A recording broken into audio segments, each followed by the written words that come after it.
ए ब्यास और का मुंह बना के बैठल बड़ा त का करी भाई? चल चुनाव उनाव खत्म होइल, अपन काम धंधा पर चलल जाओ। तो चल पुरान के अंदाज में होली में गार्दा को दिया जाओ। चल मीरा म्यूजिक। नकी भौजी जिंदाबाद जिंदाबाद जिंदाबाद, गोरकी भौजी जिंदाबाद जिंदाबाद जिंदाबाद।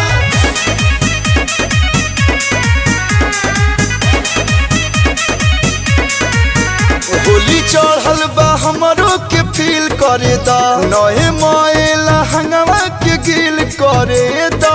गोरकी भौजी जिंदाबाद। अरे अरे अरे बड़े बहरा भतार घरे देवर कुआर, अब खाली जवानी रिफिल करे दो, संगे में लुटे के लहा चाहते हैं। डालो, अगर तारा पिचकारी में पावर होई ना तो रंग डालो।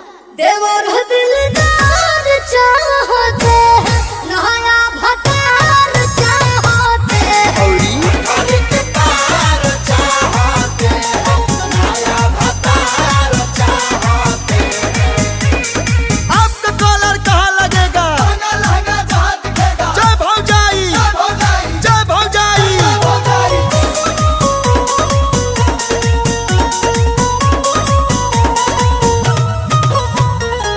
तोहरी ला बहनी मंगवले,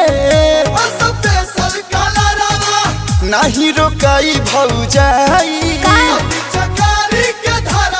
ना मन मलोग डालो हरियर कलर चाहे पीला पीला, अब चोली के चीज को धो गिला गिला।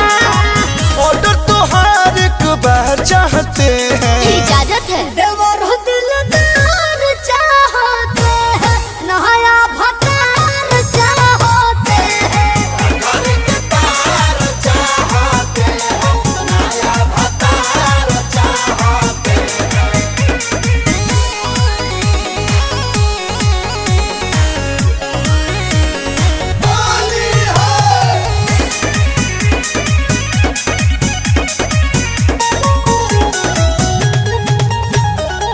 दे दो जवानी के टेंडर, अच्छा कलुआ हाकी डिफेंडर।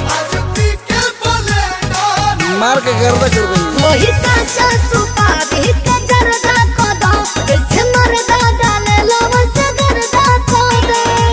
पंकज प्रियांशु भी प्यार चाहते हैं। होली में कोई दाग चाहते हैं, नया भतार चाहते हैं।